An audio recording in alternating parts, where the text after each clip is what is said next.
My dear friends, नमस्कार। आज के इस कड़ी में हम लोग जून माह के करंट अफेयर्स को देखने वाले हैं।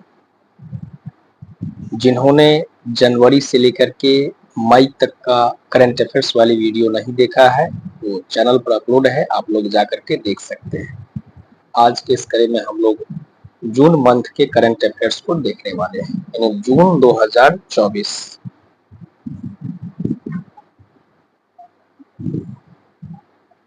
तो चलिए देर ना करते हुए हम लोग बात कर लेते हैं। आगे बढ़ने से पहले यदि आप इस चैनल पर नए हैं तो चैनल को सब्सक्राइब जरूर कर दीजिएगा। तो चलिए देर ना करते हुए बात कर लेते हैं। तो यहाँ देख सकते हैं कि साइबर ठगी के पैसे लौटाने में सारण सबसे आगे, खगड़िया फिसड्डी। यानी साइबर अपराध के विरुद्ध कार्रवाई और साइबर ठगी के पैसे रिफंड करने लौटाने के मामले में सारण जिला जो है वो सबसे आगे है। इसके अलावा औरंगाबाद, मुजफ्फरपुर, सीतामढ़ी और सहरसा भी शीर्ष 5 जिलों में शामिल है। वहीं सुपौल, शिवहर, नवगछिया, किशनगंज और खगड़िया जैसे जिले साइबर अपराध के विरुद्ध कार्रवाई के मामले में सबसे फिसड्डी है। वहीं अगला है कि बीएसई ने एशिया इंडेक्स में डाउ जोन्स का हिस्सा खरीदा। यानी बीएसई लिमिटेड ने शुक्रवार को एशिया इंडेक्स प्राइवेट लिमिटेड एआईपीएल में एस&पी डाउ जोन्स की पूरी हिस्सेदारी खरीदने की घोषणा की। इसके साथ एआईपीएल अब बीएसई की सब्सिडरी बन गई है। आगे देख लिया जाए। अमेरिका में 7वीं कक्षा के भारतवंशी छात्र ने जीती स्पेलिंग बी प्रतियोगिता। यानी अमेरिका में फ्लोरिडा के 7वीं कक्षा के 12 वर्षीय भारतवंशी छात्र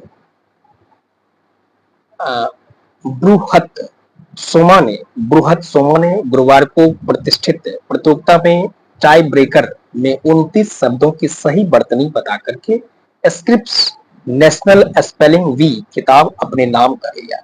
वही अगला है कि विश्व मुक्केबाजी से जुड़ा भारतीय मुक्केबाजी संघ, भारतीय मुक्केबाजी महासंघ यानी बीएफआई ने शुक्रवार को निलंबित आईबीए से नाता तोड़ लिया और ओलंपिक में खेल के भविष्य को लेकर खतरे से निपटने के लिए विश्व मुक्केबाजी से जुड़ गया। हालांकि उसने खुद को अभी आईबीए से अलग नहीं किया है। अगला न्यूज देख लेते हैं। अगला है कि बेसबॉल नहीं अब बैट बॉल खेलेगा अमेरिका। यानी बेसबॉल नहीं अब बैट बॉल खेलेगा अमेरिका। यानी अमेरिका और वेस्ट इंडीज पहली बार मिलकर के T20 क्रिकेट विश्व कप का आयोजन कर रहा है। महत्वपूर्ण खबर है। वही यहाँ देख सकते हैं कि शनिवार भारत में रविवार सुबह से शुरू हो रहे फटाफट क्रिकेट के इस महासमर में पहली बार 20 टीमें हिस्सा लेगी, तो इसकी भव्यता देखने लायक होगी। अमेरिका में पहला अंतर्राष्ट्रीय क्रिकेट मैच जो है वो 1844 में अमेरिका और कनाडा के बीच खेला गया। इसके बाद बेसबॉल ने यहाँ लोकप्रियता में क्रिकेट को काफी पीछे छोड़ दिया। अगला न्यूज देख लेते हैं कि ब्रिटेन से 100 टन सोना भारत लाया आरबीआई। भारत ने वित्त वर्ष 2023-24 में ब्रिटेन में रखे अपने 100 टन सोने को घरेलू तिजोरियों में पहुंचाया है। यह 1991 के बाद सोने का सबसे बड़ा स्थानांतरण है। वर्ष 2023-24 में देश के कुल स्वर्ण भंडार में 27.46 टन की वृद्धि हुई है और यह बढ़कर के 822 टन हो गया है। यानी 308 टन से अधिक सोना रखा स्थानीय स्तर पर जारी नोटों के बदले 2023-24 में। वहीं 100.28 टन सोना स्थानीय स्तर पर बैंकिंग विभाग की संपत्ति के तौर पर रखा है। वहीं यहाँ देख सकते हैं कि 27.46 टन बढ़ा देश का स्वर्ण भंडार बीते वित्त वर्ष में। 822 टन हो गया है देश का कुल भंडार, यानी कुल स्वर्ण भंडार जो है वो देश का 822 टन हो गया है। वहीं 413.79 टन सोना विदेश में रखा है भारत। वहीं कुल स्वर्ण भंडार देख सकते हैं और वर्ष 1991 के घटनाक्रम से बहुत आगे निकल चुके हैं, संजीव सन्याल का कहना है। चलिए, महत्वपूर्ण न्यूज था। चलिए अगला न्यूज देख लेते हैं। बंगाल व आंध्र में मतगणना के बाद 15 दिन तक तैनात रहेंगे केंद्रीय बल। निर्वाचन आयोग ने बंगाल और आंध्र प्रदेश में मतगणना के बाद भी 15 दिनों तक केंद्रीय बलों की तैनाती के निर्देश दिए हैं। आयोग ने यह निर्देश गृह मंत्रालय को दिए हैं। इसके साथ ही उत्तर प्रदेश, उड़ीसा, सिक्किम और अरुणाचल प्रदेश में भी चुनाव बाद हिंसा की आशंका जताई गई है। आयोग के पर्यवेक्षकों की रिपोर्ट के आधार पर इन राज्यों में मतगणना के बाद भी अगले 2 दिनों तक केंद्रीय बलों की तैनाती रखने का निर्देश दिया गया है। चलिए, उतना महत्वपूर्ण नहीं है। शीर्ष 100 कंपनियों को तुरंत बतानी होगी अफवाहों की सच्चाई। बाजार पूंजीकरण के हिसाब से शीर्ष 100 सूचीबद्ध कंपनियों को 1 जून से अपने संबंध में मीडिया में आने वाली किसी भी बाजार अफवाह की पुष्टि या खंडन करना होगा। शीर्ष 250 कंपनियों के लिए यह नियम 1 दिसंबर 2024 से लागू होगा। सेबी के नियम के तहत इन कंपनियों को मीडिया में बताई गई किसी भी असामान्य घटना या सूचना की पुष्टि, खंडन या स्पष्टीकरण 24 घंटे के भीतर करना होगा। कार्तिक ने सभी प्रारूपों से लिया संन्यास। भारत के पूर्व विकेटकीपर बल्लेबाज दिनेश कार्तिक ने शनिवार को प्रतिस्पर्धी क्रिकेट से सभी प्रारूपों से संन्यास लेने की घोषणा की। आईओसी ओएनजीसी मध्य प्रदेश में लगाएंगी एलएनजी टर्मिनल। यानी केंद्र सरकार वर्ष 2030 तक देश की इकोनॉमी में गैस की हिस्सेदारी को बढ़ाकर के 15% करना चाहती है। महत्वपूर्ण न्यूज है। इस लक्ष्य को देखते हुए अब सरकार पेट्रोलियम कंपनियों ने छोटे एलएनजी टर्मिनल बनाने का फैसला किया है। इसके तहत 2 बड़ी कंपनियां ओएनजीसी और आईओसी ने मिलकर के मध्य प्रदेश के हट्टा गैस फील्ड के नजदीक एक कम क्षमता का एलएनजी टर्मिनल लगाने की घोषणा की है। यह देश में अपनी तरह का अनूठा टर्मिनल होगा। भारत में अभी 7 एलएनजी टर्मिनल है। इनमें से 3 दाहेज, हजीरा व मुद्रा गुजरात में है, जबकि महाराष्ट्र, तमिलनाडु व केरल में 1 है। इसको ध्यान में रखिएगा कि भारत में अभी 7 एलएनजी टर्मिनल है। इनमें से जो है 3 जो है वो आपको दाहेज, हजीरा व मुद्रा एक गुजरात में है, जबकि महाराष्ट्र जो तमिलनाडु व केरल में 1-1 है। तो कुल मिलाकर के 7 है। अगला है कि जाबिर अंसारी ने कराटे चैंपियंस में जीता गोल्ड। नेपाल में आयोजित 2 दिवसीय अंतर्राष्ट्रीय कराटे प्रतियोगिता में पटना विश्वविद्यालय के छात्र जाबिर अंसारी ने गोल्ड मेडल जीतकर विश्वविद्यालय व देश का नाम रोशन किया। संयुक्त राष्ट्र की अस्थायी प्रतिनिधि रुचिरा कंबोज सेवानिवृत्त हुई। यानी संयुक्त राष्ट्र में भारत की अस्थायी प्रतिनिधि रुचिरा कंबोज सेवानिवृत्त हो गई है। संयुक्त राष्ट्र में भारत की राजदूत के रूप में प्रतिष्ठित पद पर आसीन होने वाली पहली महिला राजनयिक कंबोज ने अलविदा कहने के लिए इंटरनेट मीडिया का सहारा लिया। और यहाँ अगला न्यूज है कि 2029 तक यूपीआई को 20 देशों में पहुंचाने की तैयारी में आरबीआई। यानी भारत में लोकप्रिय डिजिटल पेमेंट प्रणाली यूनिफाइड पेमेंट इंटरफेस यानी यूपीआई को आरबीआई वित्त वर्ष 2028-29 तक 20 देशों में पहुंचाने की योजना बना है। इसके लिए भारतीय राष्ट्रीय भुगतान निगम यानी एनपीसीआई को subsidiary NPCI international payments limited के साथ मिलकर के काम किया जाएगा। आरबीआई की वार्षिक रिपोर्ट में यह बात कही गई। और विकसित भारत 2047 के लक्ष्य को ध्यान में रखते हुए इस दिशा में चालू वित्त वर्ष 24-25 में काम शुरू किया जाएगा और 28-29 तक पूरा किया जाएगा। अगला न्यूज है कि अरुणाचल में भाजपा, सिक्किम में तमांग जीती। यानी अरुणाचल प्रदेश में लगातार तीसरी बार सत्ता में वापसी करते हुए रविवार को 60 सदस्यीय विधानसभा, तो पूछा जा सकता है कि अरुणाचल प्रदेश विधानसभा में कितनी सीटें हैं, तो 60 यानी 60 सीटें हैं, जिसमें से 46 सीट जीत करके भारी बहुमत हासिल किया है। कौन? बीजेपी। कांग्रेस महज एक सीट पर सिमट गई। उधर सिक्किम में जनता ने मुख्यमंत्री प्रेम सिंह तमांग उर्फ गुले के प्रति अपार स्नेह जताते हुए उनकी पार्टी सिक्किम क्रांतिकारी मोर्चा को 32 में 31 सीटें जीती, सीटों पर जीत दर्ज की। इसको भी ध्यान में रखिएगा। उनकी पार्टी का नाम क्या है? सिक्किम क्रांतिकारी मोर्चा, जिसने 32 में से 31 सीटें जीती। तमांग लगातार दूसरी बार सिक्किम के मुख्यमंत्री बनेंगे। तमांग भाजपा के पुराने सहयोगी हैं। जीत के बाद उन्होंने कहा कि राजग के सहयोगी बने। तो जबकि भाजपा ने 10 सीटें पहले ही निर्विरोध जीत ली थी। मुख्यमंत्री पेमा खांडू भी निर्विरोध जीतने वाली उम्मीदवार में से एक है। जिन 50 सीट पर मतदान हुआ है उनमें से भाजपा ने 36 सीट पर दर्ज की है। वह यहाँ देख सकते हैं। आगे देख लेते हैं। चंद्रमा के दक्षिणी ध्रुव के सबसे बड़े क्रेटर में उतरा चीन का अंतरिक्ष यान, यानी चीन का चांग-ई-6। ध्यान में रखिएगा, महत्वपूर्ण न्यूज है, इंपोर्टेंट है। चीन का चांग-ई-6 प्रोब चंद्रमा के सबसे बड़े क्रेटर यानी दक्षिणी ध्रुव एटकेन बेसिन में रविवार सुबह 6:23 सफलतापूर्वक उतरा। यह पृथ्वी से नजर न आने वाला हिस्सा है। चांग-ई-6 हिस्से से 2 किलो नमूना एकत्र कर पृथ्वी पर लौटेगा। यहाँ अब तक कोई दूसरा देश नहीं पहुंचा है। तो महत्वपूर्ण न्यूज है, इसको ध्यान में रखिएगा, इंपोर्टेंट है साइंस टेक के दृष्टिकोण से। ऑर्बिटर, रिटर्नर, लैंडर और एक्सेंडर से युक्त चांग-ई-6 प्रोब को 3 मई को लॉन्च मार्च 5 रॉकेट की मदद से हैनान के दक्षिणी द्वीप स्थित वेंगचांग सैटेलाइट लॉन्च सेंटर से भेजा गया। महत्वपूर्ण न्यूज है, इसको ध्यान में रखिए।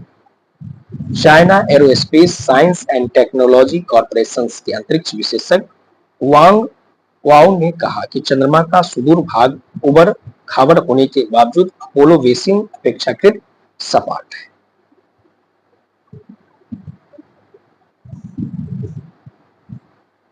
आगे देख लेते हैं कि राष्ट्रीय राजमार्ग पर आज से सफर महंगा, यानी भारतीय राष्ट्रीय राजमार्ग प्राधिकरण NHAI ने देश भर में टोल दरों में औसतन 5% की बढ़ोतरी करने का फैसला किया है। पाक सेना में पहली ईसाई महिला हेलेन बनी ब्रिगेडियर। महत्वपूर्ण न्यूज है, महत्वपूर्ण है, मोस्ट इंपोर्टेंट है कि पाक सेना में पहली ईसाई महिला जो है हेलेन बनी ब्रिगेडियर। पाकिस्तानी सेना की मेडिकल कोर में कार्यरत डॉक्टर हेलन मेरी रॉबर्ट ब्रिगेडियर का रैंक प्राप्त करने वाली देश की पहली ईसाई और अल्पसंख्यक समुदाय की प्रथम महिला बन गई है।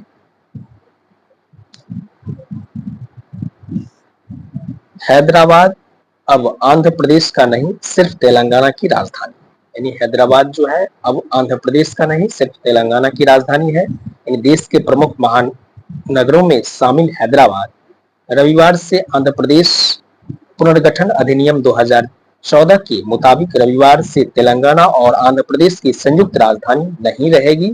2 जून से हैदराबाद केवल तेलंगाना राज्य की राजधानी है। 2 जून 2024 को तेलंगाना राज्य अस्तित्व में आया था और पुनर्गठन अधिनियम में हैदराबाद को 10 साल के लिए ही आंध्र प्रदेश तेलंगाना की राजधानी बनाने का प्रावधान था।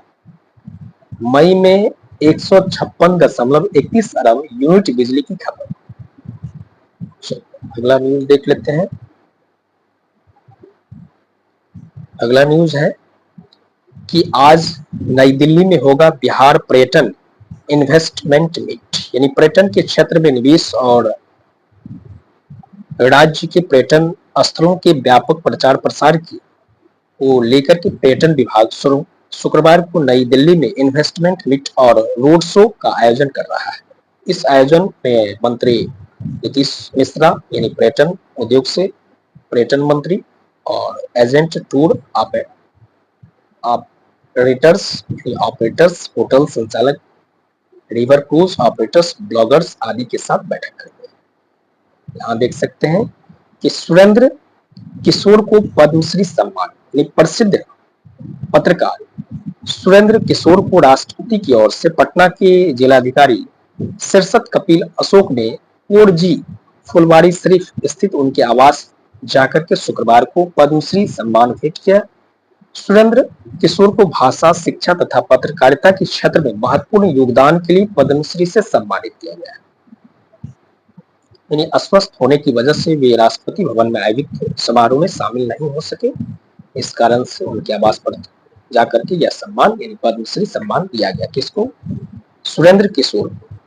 इसके लिए तो भाषा, शिक्षा और पत्रकारिता के क्षेत्र में महत्वपूर्ण योगदान के लिए। तो यही है सुरेंद्र किशोर जिनको पद्मश्री सम्मान दिया गया है। ये बिहार से है, महत्वपूर्ण न्यूज है। मतदान में पुरुषों को पछाड़ आगे निकल गई महिलाएं, नवादा में देख सकते हैं, सुपौल में, और यहाँ देख सकते हैं कि इस बार महिलाओं का मतदान प्रतिशत जो है 59.39 रहा, जो पुरुषों से 6.12% अधिक है। यानी महिलाओं का मतदान प्रतिशत कितना रहा? 59.39, वही पुरुषों से कितना अधिक है? 6.12% अधिक। पिछली बार पुरुषों की तुलना में 4.68% महिलाओं ने अधिक मतदान किया था और 2014 के चुनाव में यह अंतर 2.75% रहा। महत्वपूर्ण डाटा है, इसको ध्यान में रखिएगा, एक बार देख लीजिए। बजरंग पुनिया पर लगा अस्थायी निलंबन हटा। यानी राष्ट्रीय डोपिंग निरोधक एजेंसी की अनुशासन पैनल ने पहलवान बजरंग पुनिया को नाडा द्वारा आरोप का नोटिस नहीं दिए जाने तक उन पर लगा अस्थायी निलंबन हटा दिया है। केदार जाधव ने अंतर्राष्ट्रीय क्रिकेट से संन्यास लिया। एनएचआरसी की कार्यवाहक अध्यक्ष बनी विजया भारती। विजया भारती सयानी को एनएचआरसी का कार्यवाहक अध्यक्ष नियुक्त किया गया है। गृह मंत्रालय ने राष्ट्रीय मानवाधिकार आयोग में कार्यवाहक अध्यक्ष की नियुक्ति के संबंध में सोमवार को अधिसूचना जारी की और अधिसूचना के अनुसार राष्ट्रीय मानवाधिकार आयोग की सदस्य विजया भारती राष्ट्रीय मानवाधिकार आयोग की अध्यक्ष के रूप में कार्य करेंगे। राष्ट्रपति ने मानवाधिकार संरक्षण अधिनियम के तहत 2 जून से विजया भारती को कार्यवाहक अध्यक्ष की जिम्मेदारी सौंपी है। अगला न्यूज देख लेते हैं कि निवेश को सरल बनाएगा साथी ऐप। सेबी ने निवेशकों के लिए व्यक्तिगत वित्त वर्ष पर मोबाइल ऐप साथी 2.0 को 2.02 पेश किया है। इस ऐप में गूढ़ वित्तीय धारणाओं को सरल तरीके से समझाने के उपाय किए गए हैं और 200 वर्षों में पहली बार मैक्सिको में चुनी गई महिला राष्ट्रपति। महत्वपूर्ण न्यूज है कि 200 वर्षों में जो है वो पहली बार मैक्सिको में चुनी गई महिला राष्ट्रपति। मैक्सिको रविवार को हुए चुनाव में 200 वर्ष में पहली बार एक महिला को राष्ट्रपति चुना गया है। सत्तारूढ़ मोरेना पार्टी की उम्मीदवार क्लाउडिया शिनबाम ने जीत हासिल की है। वह 1 अक्टूबर को पदभार ग्रहण करेगी। 1 अक्टूबर से राष्ट्रपति की पदभार ग्रहण करेगी। कौन? Claudia Sheinbaum. तो पूछा जा सकता है कि मैक्सिको के राष्ट्रपति कौन है? तो क्लाउडिया शिनबाम है और शिनबाम को 58.6% के करीब मत मिले हैं। मैक्सिको सिटी में सोमवार को विजय के बाद अभिवादन करती सत्तारूढ़ मोरेना पार्टी प्रत्याशी क्लाउडिया। तो पार्टी का भी नाम याद रखिएगा, किस पार्टी से बिलोंग करती है? तो मोरेना पार्टी से बिलोंग करती है। उनका क्या नाम है? तो क्लाउडिया शिनबाम है। मैक्सिकन महिलाओं को 1953 में वोट देने का अधिकार मिला था। आगे देख लेते हैं कि 18वीं लोकसभा की 78% सदस्य स्नातक या उससे अधिक शिक्षित। यानी 18वीं लोकसभा में चुनकर आए 543 सदस्यों में 423 सदस्य ऐसे होंगे जिनकी शिक्षा स्नातक या उससे अधिक हो। इनमें 27 सांसद डॉक्टरेट डिग्री वाले भी होंगे। और यहाँ देख सकते हैं कि लॉजिस्टिक रिसर्च की रिपोर्ट से सामने आई है कि रिपोर्ट के मुताबिक 18वीं लोकसभा में 78% से अधिक सदस्य स्नातक या उससे अधिक पढ़े लिखे हैं। लोकसभा में इस बार सिर्फ 22% यानी 119 सांसद ऐसे होंगे जिनकी शिक्षा हायर सेकेंडरी या उससे कम होगी। 17वीं लोकसभा में पहली बार चुनकर आए सदस्यों की संख्या 267 थी, जबकि इस बार 280 सदस्य पहली बार चुनकर आए हैं। 18वीं लोकसभा में इस बार 41 पार्टियों का प्रतिनिधित्व दिखेगा। कितनी पार्टियों का? 41 पार्टियों का प्रतिनिधित्व दिखेगा, जबकि 17वीं लोकसभा में 36 पार्टियों के ही प्रतिनिधि चुनाव जीतकर आए थे। इस बार जो है 41 पार्टी लड़ी है 18वीं लोकसभा। चलिए अगला न्यूज देख लेते हैं। चंद्रमा से नमूने लेकर पृथ्वी पर वापस आ रहा चीन का चांग ई-6 ने चीन अंतरिक्ष में ऐतिहासिक सफलता हासिल करने की और चीन का चंद्रयान चांग ई-6 प्रोब मंगलवार को चंद्रमा की सतह से चट्टान का नमूना लेकर के पृथ्वी पर वापस लौट रहा है। तो चांग ई-6 के बारे में महत्वपूर्ण जानकारी है और चंद्रमा से नमूने लेकर पृथ्वी पर वापस आ रहा चांग ई-6। अगला न्यूज देख लेते हैं कि मुंबई में शिवसेना उम्मीदवार को 48 वोटों से मिली जीत। शिवसेना के रविंद्र दत्ताराम वायर ने लोकसभा चुनाव में मुंबई उत्तर पश्चिम निर्वाचन क्षेत्र से शिवसेना यूबीटी उम्मीदवार अमोल गजानन कार्तिकर को मात्र 48 यानी 48 वोटों से हराकर वहीं इस बार चुनाव में सबसे कम वोटों से जीतने के मामले में कांग्रेस के अदूर प्रकाश दूसरे स्थान पर है। उन्होंने केरल के अटिंगल से 684 वोटों के अंतर से जीत हासिल की है। वहीं अगला है कि ओडिशा विधानसभा चुनाव में पहली बार कमल खिला। विधानसभा की 145 सीटों में भाजपा ने अकेले दम पर 78 सीटें पर जीत हासिल की है। इसी के साथ 24 साल से सत्ता पर काबिज नवीन पटनायक के हाथ से सत्ता खिसक गई और आंध्र प्रदेश में भी राजग की भारी बहुमत से सरकार बन रही है। यानी गठबंधन ने 175 में से 164 सीटें जीत करके सत्तारूढ़ बीएसआरसीपी का एक तरह से सफाया कर दिया है।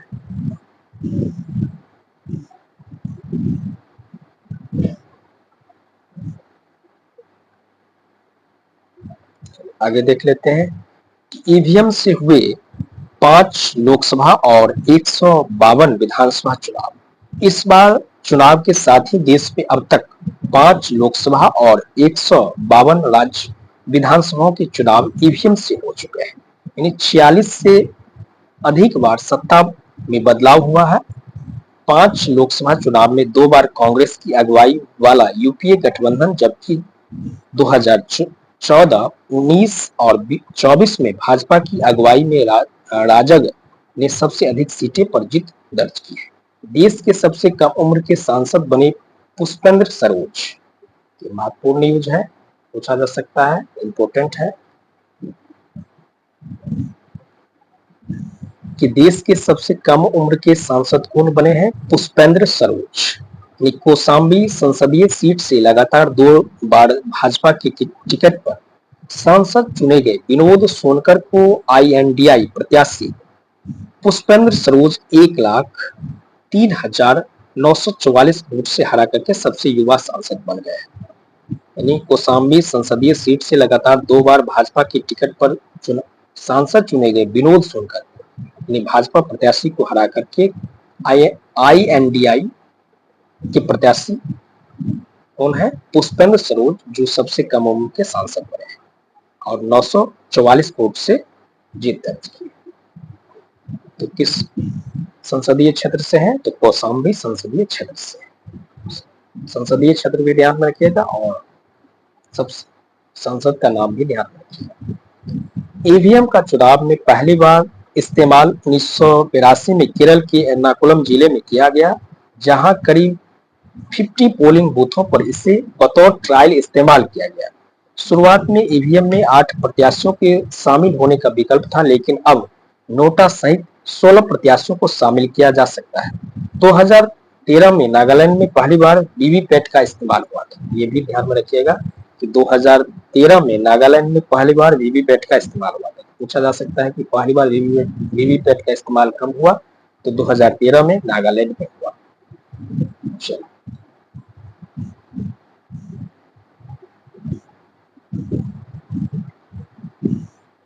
वही अगला न्यूज है कि अब तक ओडिशा के क्योंझर यानी क्योंझर क्योंझर सीट से चंद्रानी मुर्मू सबसे युवा महिला सांसद थी। 25 साल 11 महीने की कम उम्र में चंद्रानी सांसद चुनी गई थी, तो अब ये पुष्पेंद्र सरोज बन गए हैं।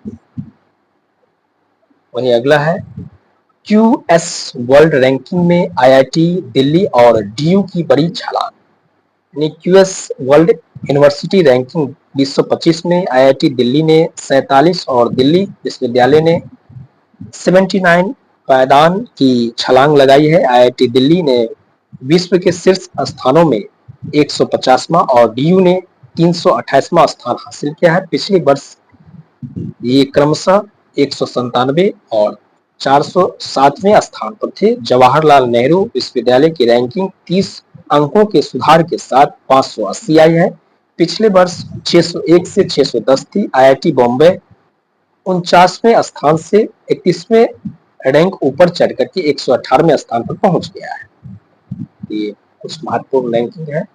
भारत के केंद्रीय विश्वविद्यालय में पहले स्थान पर डीयू, यानी भारत के केंद्रीय विश्वविद्यालय में जो है वो पहले स्थान पर डीयू है। यानी डीयू ने भारत में केंद्रीय विश्वविद्यालय में पहला स्थान प्राप्त किया है। देश भर के अन्य संस्थानों की सूची में पहले वर्ष के 9वें स्थान के मुकाबले डीयू इस बार 7वें स्थान पर पहुंचा है।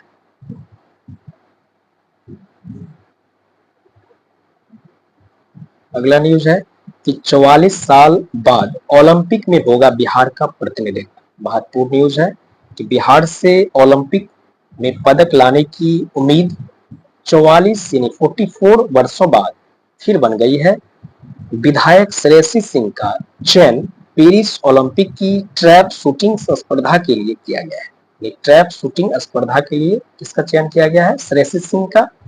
इसके पूर्व 1980 में मॉस्को ओलंपिक में भारतीय हॉकी टीम को स्वर्ण दिलाने में अविभाजित बिहार के सिल्वानुस दुमदुम ने अहम भूमिका निभाई थी। और श्रेयसी 2018 में ऑस्ट्रेलिया में हुए राष्ट्रमंडल खेल में स्वर्ण पर निशाना लगा चुकी है और 2014 में राष्ट्रमंडल खेलों में निशानेबाजी की डबल ट्रैप स्पर्धा में रजत, तो इसी वर्ष एशियाई खेलों की डबल ट्रैप टीम स्पर्धा में कांस्य पदक अपने नाम कर चुकी है। अगला न्यूज देख लेते हैं कि मंत्रिमंडल की बैठक में 17वीं लोकसभा को भंग करने की सिफारिश करने का फैसला किया गया है और 17वीं लोकसभा का कार्यकाल 17 जून तक। चलिए, उतना महत्वपूर्ण नहीं है। पावर लिफ्टर संदीप कौर पर लगा 10 वर्ष का प्रतिबंध। यानी पावर लिफ्टर संदीप कौर पर राष्ट्रीय डोपिंग रोधी एजेंसी नाडा की एंटी डोपिंग अनुशासनात्मक समिति एडीपी ने दूसरी बार डोप टेस्ट में फेल होने पर 10 वर्ष का प्रतिबंध लगा दिया है। आगे देख लेते हैं। आरएस के वरिष्ठ प्रचारक देवनारायण सिंह का निधन। मानसून आते ही राज्य भर में पौधारोपण अभियान के तहत चालू वित्तीय वर्ष में 4.38 करोड़ पौधे लगाए जाएंगे। पर्यावरण व जलवायु परिवर्तन विभाग 2.81 करोड़ 569 जीविका दीदी और 50.14 लाख बागवानी निदेशालय 10 लाख मनरेगा के तहत और 1.75 करोड़ हजार पौधा रोपण होगा। यह जानकारी विश्व पर्यावरण दिवस पर पर्यावरण मंत्री व प्रेम कुमार ने दी। तो बिहार के पर्यावरण मंत्री कौन है? प्रेम कुमार है, तो ध्यान में रखिएगा। अगला है एनवीडिया ने पूंजीकरण के मामले में एप्पल को पछाड़ा। यानी आर्टिफिशियल इंटेलिजेंस एआई चिप बनाने वाली कंपनी एनवीडिया का बाजार पूंजीकरण $3.012 ट्रिलियन हो गया है। अब एनवीडिया एप्पल को पछाड़ करके दुनिया की दूसरी सबसे महत्वपूर्ण मूल्यवान कंपनी बन गई। महत्वपूर्ण न्यूज है, ध्यान में रखिएगा। मोस्ट मीडिया है कि एनवीडिया ने पूंजीकरण के मामले में एप्पल को पछाड़ा है। यानी आर्टिफिशियल इंटेलिजेंस एआई चिप बनाने वाली कंपनी एनवीडिया बाजार का पूंजीकरण जो है वो $3.0123 ट्रिलियन हो गया है और एनवीडिया एप्पल को पछाड़ करके दुनिया की दूसरी सबसे मूल्यवान कंपनी बन गई। तो महत्वपूर्ण न्यूज है। वही एक न्यूज है कि पेगुला ने 5 मैच पॉइंट बचाकर खिताब जीता, यानी जेसिका पेगुला ने आखिर तक हार न मानने के अपने जज्बे का शानदार नमूना पेश करते हुए 5 मैच पॉइंट्स बचाकर के Berlin ladies open tennis tournament का खिताब जीत लिया है। अमेरिकी अमेरिका इस खिलाड़ी ने यानी अमेरिकी की इस खिलाड़ी ने रविवार रात खेले गए फाइनल में अन्ना कलिंस्काया को 6-7, 6-4, 7-6 से हरा करके पेगुला इस वर्ष का पहला और करियर का 5वां WTA खिताब अपने नाम हासिल किया। अगला न्यूज देख लेते हैं। अगला न्यूज है कि भारतीय बैंकिंग क्षेत्र में सरकारी बैंकों का दबदबा कायम। यानी SBI की एक ताजा रिपोर्ट के अनुसार बाजार हिस्सेदारी बैंक शाखाओं और ATM के मामले में सरकारी बैंकों की 50% से ज्यादा हिस्सेदारी है। यहाँ देख सकते हैं कि 82.7% सरकारी बैंकों की संचालन दक्षता दर है और निजी क्षेत्र के यानी 79.5% निजी क्षेत्र के बैंकों की संचालन दक्षता है। नए क्रेडिट कार्ड्स 54% सरकारी बैंकों जारी करता है, वहीं 37.8 प्राइवेट बैंकों से जारी। अन्य यहाँ देख सकते हैं कुछ प्रमुख डाटा। सभी मानकों में SBI शीर्ष पर।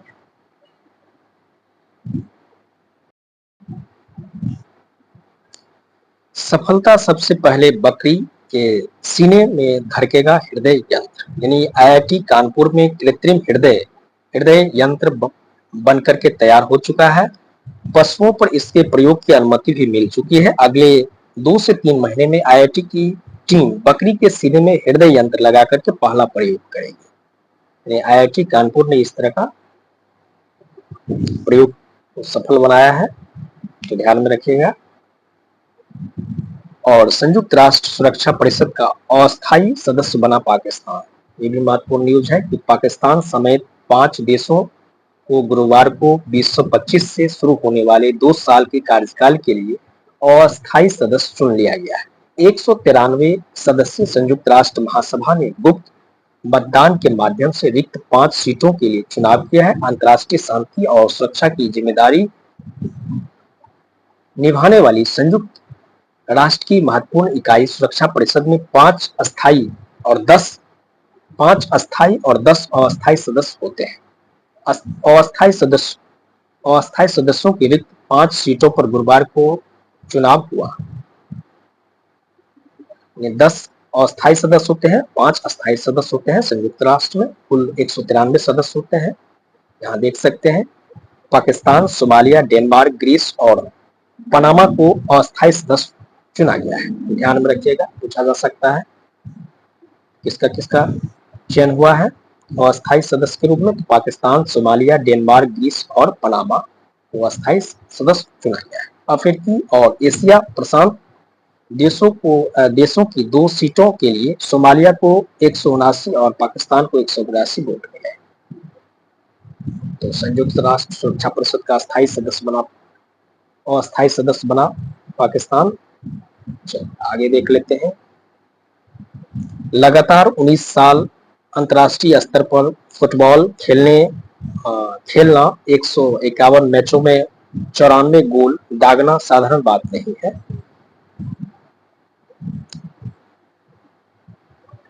और इसे गंभीरता से लेना सिखाया फुटबॉल प्रेमी। अब मैदान पर सुनील छेत्री की 11 नवंबर जर्सी को उतारना ही मिस करेंगे, जितना क्रिकेट प्रेमी सचिन तेंदुलकर की 10 नंबर जर्सी को करते हैं। चलिए, उतना महत्वपूर्ण नहीं है, एक बार देख लीजिए आप लोग। आगे बढ़ते हैं। अगला न्यूज है कि सिफत कौर ने म्यूनिख विश्व कप में कांस्य जीता, यानी भारतीय निशानेबाज सिफत कौर ने शुक्रवार को यहां ISF विश्व कप राइफल्स पिस्टल के अंतिम दिन महिलाओं की 50 मीटर राइफल 3 पोजीशन स्पर्धा में कांस्य पदक जीता। नवाचार के लिए सेबी पुरस्कृत दक्षिण एशियन द एशियन बैंकर ने सेबी को भारत में प्रतिभूति बाजारों के लिए नियामकीय ढांचों को मजबूत करने में अपनी भूमिका के लिए एशिया प्रशांत में सर्वश्रेष्ठ व्यवसाय नियामक का पुरस्कार दिया है। यह पुरस्कार भारतीय प्रतिभूति और विनिमय बोर्ड सेबी के पूर्णकालिक सदस्य कमलेश चंद्र वार्ष्णेय ने हांगकांग में आयोजित एक समारोह में प्राप्त किया। तो महत्वपूर्ण न्यूज है कि नवाचार के लिए सेबी पुरस्कृत किए गए हैं। द एशियन बैंकर ने सेबी को भारत में प्रतिभूति बाजारों के लिए नियामकीय ढांचे को मजबूत करने में अपनी भूमिका निभाने के लिए एशिया प्रशांत में सर्वश्रेष्ठ व्यवसाय नियामक पुरस्कार दिया गया है। इसको सेबी। नेपाल ने भारत सहित 11 देशों से अपने राजदूत बुलाए। कोर्ट में मैथिली में बहस शुरू। दरभंगा व्यवहार न्यायालय में गुरुवार को पहली बार मैथिली भाषा में अधिवक्ताओं ने बहस की और नेपाल की सरकार ने भारत और अमेरिका समेत 11 देशों से अपने राजदूत को वापस बुला लिया है। इनमें नेपाली कांग्रेस कोटा के तहत नियुक्त राजदूत भी शामिल है। अगला न्यूज है कि आरबीआई ने विकास दर का अनुमान बढ़ाकर के 7.2% किया है। महंगाई का चौकस, इसको ध्यान में रखिएगा।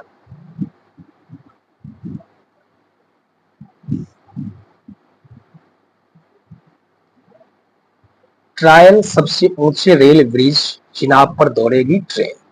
यानी दुनिया के सबसे ऊंचे चिनाब रेल ब्रिज पर रविवार को ट्रायल किया गया। इस पर इलेक्ट्रिक इंजन सफलतापूर्वक दौड़ा। इसकी जानकारी केंद्रीय रेल मंत्री अश्विनी वैष्णव ने एक्स पर दी। इसकी खासियत क्या है कि मजबूती पुल को 120 साल तक की आयु के साथ डिजाइन किया गया है। यह 260 किलोमीटर प्रति घंटा की हवा की गति से झेल सकता है और भूकंप और ब्लास्ट प्रूफ डिजाइन, साथ ही पुल पर लगे सेंसर इसकी सुरक्षा सुनिश्चित करते हैं।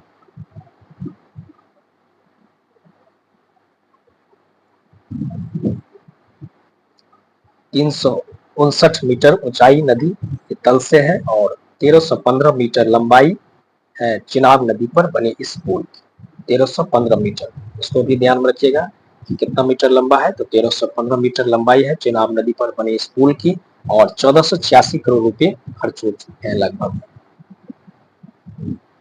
चलिए अगला न्यूज है कि स्वियातेक लगातार तीसरी बार बनी लाल बजरी की मलिका। यानी इगा स्वियातेक ने लाल बजरी पर लगातार तीसरे वर्ष अपनी श्रेष्ठता साबित करते हुए 12वीं वरीयता प्राप्त जैस्मीन पाओलिनी को सीधे सेटों में हरा करके फ्रेंच ओपन का खिताब जीता है। थोड़ा सा नाम जो है अजीब होता है, तो कहीं कहीं जो है थोड़ी सी आपको पढ़ने में असुविधा हो जाती है, इसके लिए आप लोग से हम क्षमा प्रार्थी हैं। इसको आप लोग अदरवाइज नहीं लेंगे। चलिए आगे देख लिया जाए। एक मिनट। जापान में रफ्तार के बार में दिखा भारतीय युवा कौशल। भारत के युवा राइडर केविन पिंटल ने जापान के मोटेगो में चल रहे रफ्तार के वार में होंडा रेसिंग इंडिया को 2 अंक दिलाकर भारतीय कौशल दिखा दिया। अगला है कि भारतीय मूल की अंतरिक्ष यात्री सुनीता विलियम्स ने बुधवार को तीसरी बार अंतरिक्ष के लिए उड़ान भरी। वह बोइंग के CST 100 स्टार लाइनर अंतरिक्ष यान में अंतर्राष्ट्रीय अंतरिक्ष स्टेशन के लिए उड़ान भरने वाली पहली सदस्य बन गई है। तो महत्वपूर्ण न्यूज है, इसको ध्यान में रखिएगा कि सुनीता विलियम्स ने तीसरी बार अंतरिक्ष के लिए भरी उड़ान और किससे गई है? स्टार लाइनर से। इसको भी ध्यान में रखिएगा। और विलियम्स और बुच बिलमोर को लेकर बोइंग का crew flight test mission Florida के Cape Canaveral Space Force Station से रवाना हो। अगला न्यूज देख लेते हैं कि अंतरिक्ष से पृथ्वी की तस्वीर लेने वाले विलियम एडरसन की विमान दुर्घटना में मौत। यानी अपोलो 8 मिशन के अंतरिक्ष यात्री रिटायर्ड जनरल विलियम्स एडरसन की शुक्रवार को एक हवाई दुर्घटना में मौत हो गई है। वह 1968 में अंतरिक्ष से पृथ्वी की मनोरम तस्वीर लेने के लिए भी जाने जाते हैं। इस तस्वीर को अर्थराइज नाम दिया गया था। ध्यान में रखिएगा। कार्लसन ने जीता खिताब, प्रज्ञानंद को तीसरी स्थान।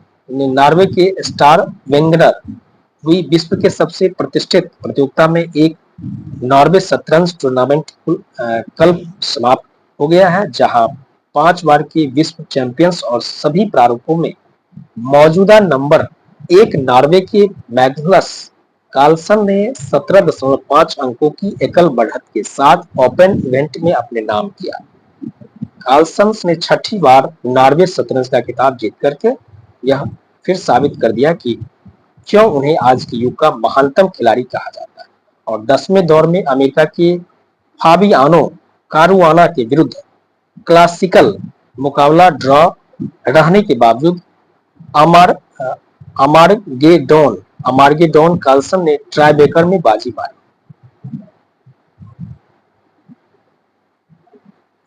और रामसर साइट घोषित होने से नागी व नकटी पक्षी अभ्यारण्य में पक्षी संरक्षण प्रयासों को मिलेगी मदद। महत्वपूर्ण न्यूज है बिहार स्पेशल के दृष्टिकोण से, इसको ध्यान में रखिएगा कि 3 आर्द्रभूमि स्थल को मिल गई है अंतर्राष्ट्रीय पहचान। तो अब बिहार में कुल कितने रामसर स्थल हैं? तो 3 है। पहला आपको बेगूसराय में है। रामसर साइट रामसर कन्वेंशन के तहत अंतर्राष्ट्रीय महत्व की एक नमभूमि होती है, जिसे 1971 में यूनेस्को द्वारा स्थापित किया है। वेटलैंड्स पर कन्वेंशन के रूप में जाना जाता है। इसका नाम ईरान के रामसर शहर के नाम पर रखा गया है, जहां उस वर्ष सम्मेलन पर सभी देशों ने हस्ताक्षर किए थे। एक महत्वपूर्ण पक्षी और जैव विविधता क्षेत्र में आईवीए के रूप में मान्यता दी गई है। यहाँ देख सकते हैं कि विश्व पर्यावरण दिवस पर बिहार के जमुई जिले में नागी और नकटी पक्षी अभ्यारण्य को अंतर्राष्ट्रीय महत्व का वेटलैंड्स रामसर स्थल घोषित किया गया है। मोस्ट भी लिया है, इसको ध्यान में रखिएगा। इस स्थल को 1984 में स्थानीय स्तर पर एक पक्षी अभ्यारण्य के रूप में और अंतर्राष्ट्रीय स्तर पर वर्ल्ड लाइफ इंटरनेशनल द्वारा एक महत्वपूर्ण पक्षी और जैव विविधता क्षेत्र में आईवीए के रूप में मान्यता दी गई थी। बियर, पोचार्ड, अथैया, बेरी, लुप्तप्राय स्टेपी ईगल और एक्विला निपलेंसिस शामिल हैं। इस आर्द्रभूमि और इसके किनारे 75 से अधिक पक्षी प्रजातियों और 33 मछलियों और 12 जलीय पौधे के लिए आवास प्रदान कर ले।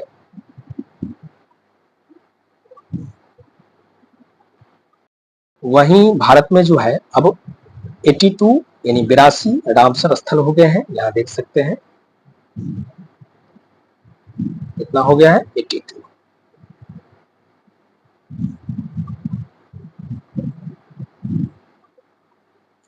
वहीं यहाँ देख सकते हैं कि बिहार में बेगूसराय स्थित कांवर झील को पहले ही रामसर साइट का दर्जा मिल चुका है, जैसा कि मैंने पूर्व में कहा। तो सारी जानकारी दी गई है।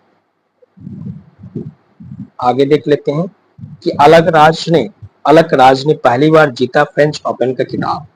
विश्व के नंबर 3 टेनिस खिलाड़ी कार्लोस अलकराज ने रविवार को फाइनल में अलेक्जेंडर ज्वेरेव को 5 सेट तक चले कड़े मुकाबले में हराकर अपना तीसरा ग्रैंड स्लैम और पहली बार फ्रेंच ओपन का खिताब अपने नाम किया।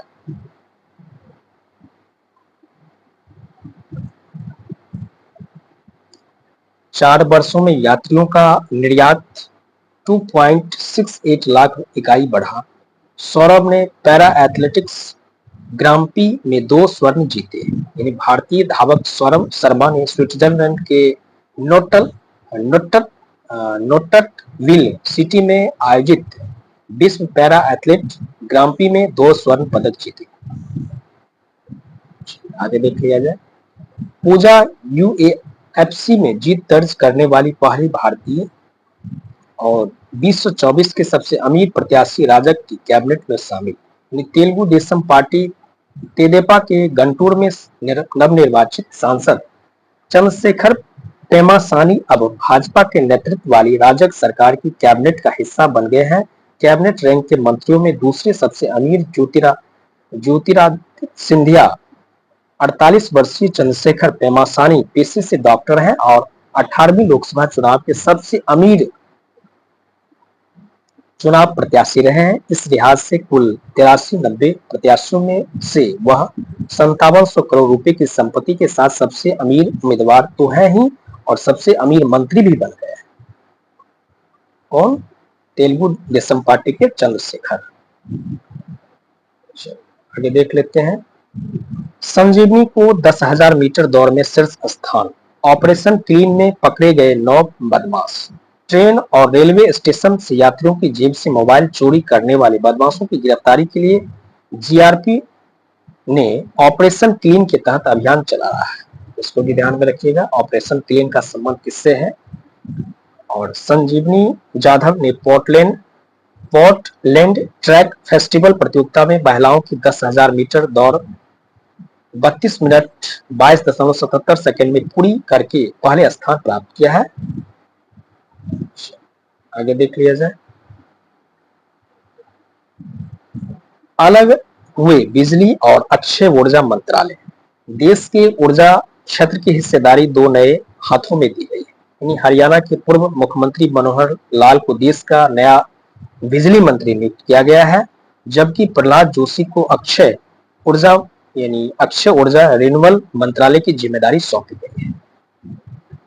यानी दोनों मंत्रालय को अलग कर दिया गया है, यानी बिजली और अक्षय ऊर्जा मंत्रालय। वहीं मनोहर लाल को जो है वो बिजली मंत्री बनाया गया है, वहीं प्रहलाद जोशी को जो है अक्षय ऊर्जा रिन्यूएबल मंत्री बनाया गया। सिक्किम में लगातार दूसरी बार मुख्यमंत्री बने प्रेम सिंह। तो प्रेम सिंह तमांग गाले ने सिक्किम के 7वें, ध्यान में रखिएगा, सिक्किम के 7वें मुख्यमंत्री के रूप में सोमवार को शपथ ली। विधानसभा चुनाव में सिक्किम क्रांतिकारी मोर्चा एसकेएम की ऐतिहासिक विजय हासिल के बाद वह लगातार दूसरी बार मुख्यमंत्री बने हैं। राजधानी गंगटोक के पालजोर स्टेडियम में राज्यपाल लक्ष्मण प्रसाद आचार्य ने उन्हें शपथ दिलाई। तो सिक्किम के राज्यपाल कौन है, ये भी ध्यान में रखिएगा। और कौन मुख्यमंत्री बने हैं, तो प्रेम सिंह तमांग 7वें मुख्यमंत्री बने हैं सिक्किम के और लगातार दूसरी बार बने हैं। चलो आगे देख लेते हैं। भविष्य में 3.5 लाख हेक्टेयर परिक्षेत्र में आहर पईन से होगी सिंचाई। यानी अभी बिहार में 1.25 लाख हेक्टेयर में आहर पईन से पानी पहुंच रहा है। निकट भविष्य में इस रकबे में 2 लाख हेक्टेयर अतिरिक्त की वृद्धि का लक्ष्य है। गांव और शहरों में बनेगी 3 करोड़ नए घर। मोदी सरकार ने अपनी तीसरी पारी के पहले ही कामकाजी दिन में गांव और शहरों में प्रधानमंत्री आवास योजना के तहत 3 करोड़ नए घर बनाने का फैसला किया है। तीसरे कार्यकाल का पहला काम किसानों की सम्मान निधि की फाइल पर हस्ताक्षर। आगे देख लिया जाए। माझी को एमएसएमई, ललन को पंचायती राज व चिराग को मिला खाद्य प्रसंस्करण विभाग। यहाँ देख सकते हैं कि किसको कौन सा मंत्रालय दिया गया है, उसके बारे में जानकारी दी गई है। इसको भी ध्यान में रखिएगा, महत्वपूर्ण है। गिरिराज को कपड़ा मंत्रालय, नित्यानंद गृह राज्य मंत्री व रामनाथ कृषि राज्य मंत्री बनाए गए। तो मंत्रिपरिषद की सूची देख सकते हैं कि राजनाथ सिंह रक्षा मंत्री, अमित शाह गृह एवं सहकारिता, नितिन गडकरी सड़क परिवहन, जेपी नड्डा स्वास्थ्य रसायन, शिवराज सिंह चौहान कृषि व ग्रामीण, निर्मला सीतारमण वित्त, एस जयशंकर विदेश, धर्मेंद्र प्रधान शिक्षा और जीतन राम मांझी सूक्ष्म लघु मझोले उद्योग मंत्री और राजीव रंजन पंचायती राज, मछली पालन, पशुपालन और डेयरी। सर्बानंद सोनोवाल बंदरगाह जहाजरानी और जलमार्ग, वीरेंद्र कुमार सामाजिक न्याय, राम मोहन नायडू नागरिक उड्डयन मंत्री, राम मोहन नायडू को जो है वो नागरिक उड्डयन मंत्री बनाया गया है। प्रहलाद जोशी उपभोक्ता मामले, खाद्य सार्वजनिक वितरण, नवीन ऊर्जा और जुएल राव उरांव आदिवासी मामले के, गिरिराज सिंह कपड़ा मंत्रालय और अन्नपूर्णा देवी को जो है महिला व बाल विकास मंत्रालय दिया गया है। इसको अन्नपूर्णा देवी को, महिला व बाल विकास मंत्रालय।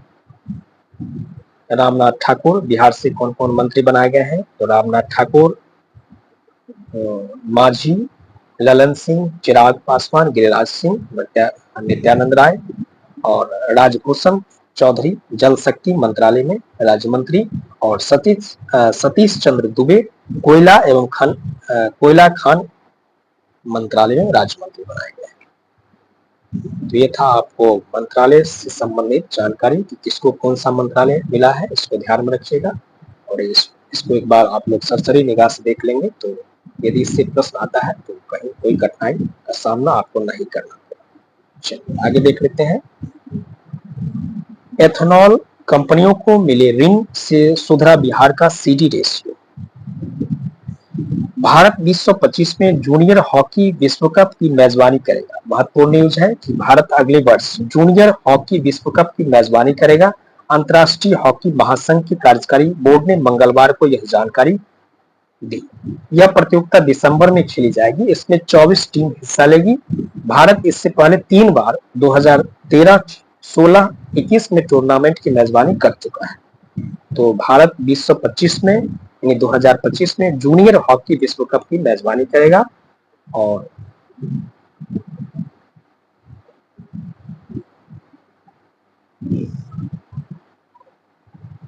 आगे देख लेते हैं। लेफ्टिनेंट जनरल उपेंद्र द्विवेदी होंगे अगले थल सेना प्रमुख। 30 जून को सेवानिवृत्त हो रहे हैं लेफ्टिनेंट जनरल द्विवेदी, वर्तमान में थल सेना के उप प्रमुख। और MMA से जुड़ने वाले पहले भारतीय बनेंगे संग्राम। इन्हें राष्ट्रमंडल खेलों के पूर्व चैंपियन संग्राम सिंह मिक्स्ड मार्शल आर्ट्स यानी MMA से जुड़ने वाले पहले भारतीय पहलवान बनने के लिए तैयार है। संग्राम महिला पहलवान पूजा तोमर के बाद MMA फाइटर के रूप में प्रतिस्पर्धा करने वाले दूसरे भारतीय पहलवान बने। महत्वपूर्ण न्यूज है। दिग्गज क्रिकेटरों ने शुरू किया इप्पी टास अभियान। राहुल द्रविड़, जसप्रीत बुमराह, सूर्य कुमार यादव मंगलवार को इप्पी टास के नाम से एक नए अभियान की शुरुआत की है। Instant noodle Yippee ITC limited का एक प्रमुख ब्रांड। अभियान के तहत शीर्ष क्रिकेटर इसकी अनूठी खूबियों के बारे में बताते हैं। और घटेगा अदालतों से मुकदमों का बोझ, खर्च में होगी कमी।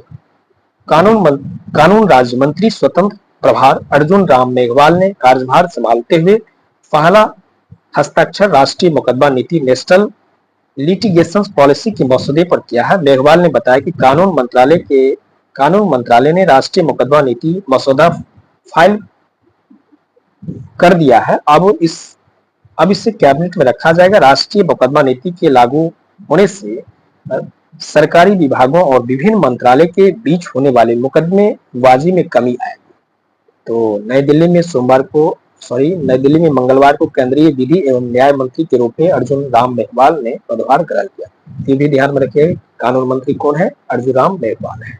कौन है? अर्जुन राम मेघवाल। जिन्होंने कौन सी पॉलिसी पेश की है? तो नेशनल लिटिगेशन पॉलिसी। भी आपसे पूछा जा सकता है।